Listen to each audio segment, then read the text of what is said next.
Olá pessoal, então eu vou disponibilizar para vocês agora um material inicial da nossa aula que fala sobre geometria analítica no plano, tá? Esse material aqui que vocês vão trabalhar agora, ele dá uma base inicial da nossa disciplina, tá? Então aqui ele traz uma contextualização sobre a geometria analítica, sobre os historiadores e que vocês já viram que os nossos historiadores, eles estão concentrados no Pierre Fermat e no René Descartes, tá? Então, tem toda uma contextualização aqui na plataforma para vocês leiam esse histórico, até para vocês saberem de onde vem a nossa história da matemática enquanto futuros professores da matemática. O que eu gostaria de destacar principalmente para vocês aqui, ó? Uma seria sobre, inicialmente, como a gente vai trabalhar com um ponto, tá? Eu trago aqui para vocês, só para retomar o plano cartesiano, que ele é formado pelo eixo das abscissas, que é o eixo x, o eixo das ordenadas, que é o eixo y, e eles se encontram, tá? No momento em que esse eixo das abscissas, que é o eixo x, e o eixo das ordenadas, que é o eixo y, se encontram, que eles são dois eixos perpendiculares entre si, eles formam o eixo formam o ponto de origem 0, 0. Tá? Relembrando para vocês que o nosso plano cartesiano, ele é formado, a gente tem pontos, tá? Nesses 4 quadrantes. Os pontos são formados por x e y, então ele é representado através de x e y. Então, nós temos aqui o primeiro quadrante, nós temos tanto o x quanto o y positivo. No segundo quadrante, nós temos o x negativo e o y positivo. No terceiro quadrante, nós temos o x e o y ambos negativos. E no quarto quadrante, nós temos o x positivo, porque é esse valor aqui, e o y negativo, tá? Ainda nós temos, pessoal, as bissetrizes. Quando eu tiver o primeiro e o terceiro quadrante, tá? Dividido por uma reta, tá? Eu tenho a primeira bissetriz. E quando eu tiver a segunda bissetriz, ela vai dividir o quadrante, o segundo e o quarto quadrante bem na metade, tá? Bom, nessa próxima imagem, nós temos um plano cartesiano também, tá? Então, qualquer ponto, um ponto P, por exemplo, representado no plano cartesiano, ele está representado através de um par ordenado, que o primeiro valor aqui, eu tenho aqui um par ordenado AB, tá? O A representa o valor de x e o B representa o valor de y. Então, o A pertence às abscissas, eixo x, tá? E a gente chama de A pertencendo aos reais, e B pertence ao eixo das ordenadas, também com o B pertencendo aos números reais. E aqui tem algumas atividades para vocês, tá? Para vocês fazerem. Próximo assunto que a gente aborda, ainda dentro do ponto, são a distância entre dois pontos. Então, em qualquer quadrante que eu trabalhar, pessoal, o que acontece? Se eu tiver dois pontos quaisquer distantes, tá? Entre eles eu consigo traçar uma reta.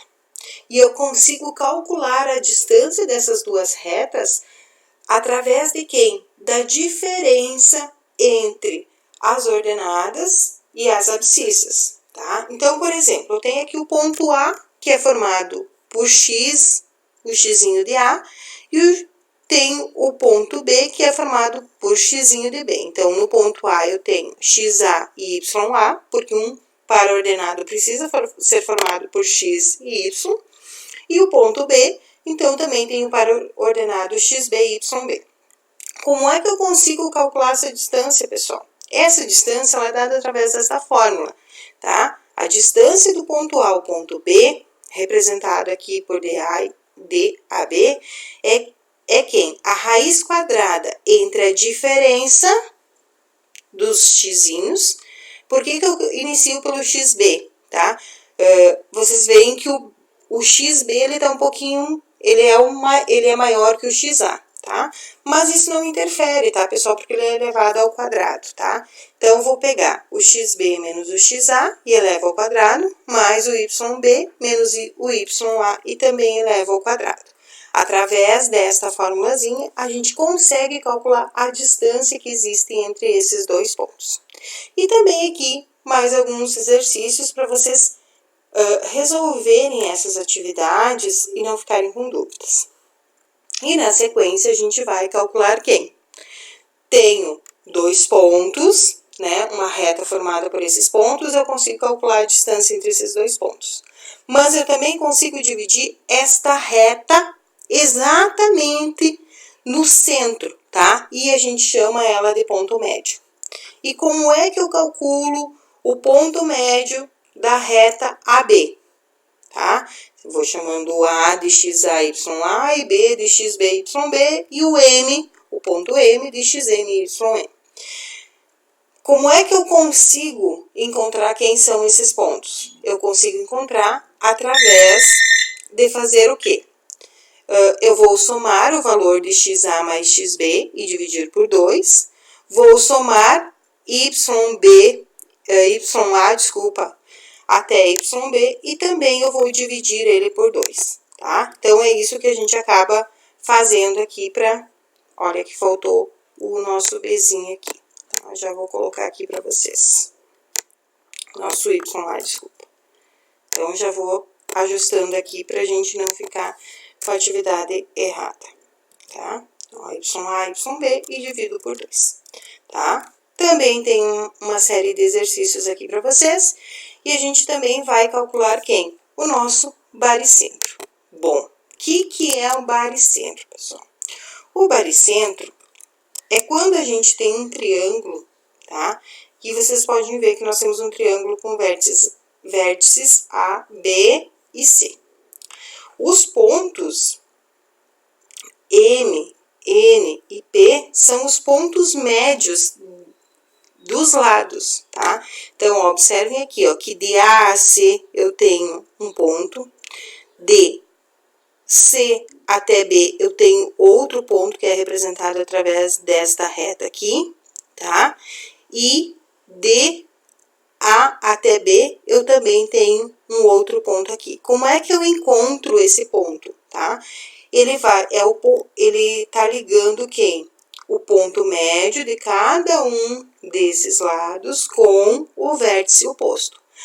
Esse ponto G aqui no meio, que é o ponto de encontro das três retas, é o que a gente chama de baricentro de um triângulo, tá? Como é que a gente consegue encontrar o valor desse baricentro, tá? O baricentro do triângulo ABC nada mais é do que eu somar as três abscissas, dividir por 3, as três ordenadas e dividir por 3. Consigo encontrar o baricentro. Fácil, né? Muito tranquilo, tá? E a gente também consegue, pessoal, fazer o quê? Encontrar quais são as condições de alinhamento de 3 pontos, tá? Ter as condições de alinhamento de 3 pontos quer dizer que eles estão todos sobre uma mesma linha reta, tá? Então, o que nós temos aqui? Eu posso chamar que eu tenho alinhamento de 3 pontos, como eu também tenho pontos colineares. Quando eu falo em pontos colineares, quer dizer que eles estão os 3 alinhados. Estão os 3 sobre a mesma reta. A forma que a gente tem para fazer o cálculo. Se eu tenho uma das informações, se eu tenho quem é o ponto A e quem é o ponto B, digamos, eu consigo identificar quem é o ponto C, porque eu vou fazer nada mais do que o que? Aqui, ó. Eu vou pegar o x2 menos o x1, tá? Que a gente pode ir chamando aqui, eu estou usando... aqui em cima, vocês podem ver que aqui em cima eu tenho que o ponto A é x1, y1, o ponto 2 é x2, y3, o ponto A é x1, y1, o ponto B é x2, y2 e o ponto C é x3, y3. Se eu fizer a diferença de x2 menos x1 dividido por x3 menos x1, igual a y2 menos y1, y3 menos ó, menos também aqui, ó, tá? Menos y1, pessoal, eu vou conseguir, tendo dois valores, eu encontro quem é o terceiro, tá? Através de uma igualdade. Outra forma que a gente tem de encontrar, se eles são colineares, eu vou colocar eles através, num determinante, tá? Coloco o primeiro ponto, x1, y1, x2, y2, x3, y3, e a terceira linha aqui, tá? Eu vou dar o número 1, porque o número 1 não vai mudar o nosso cálculo.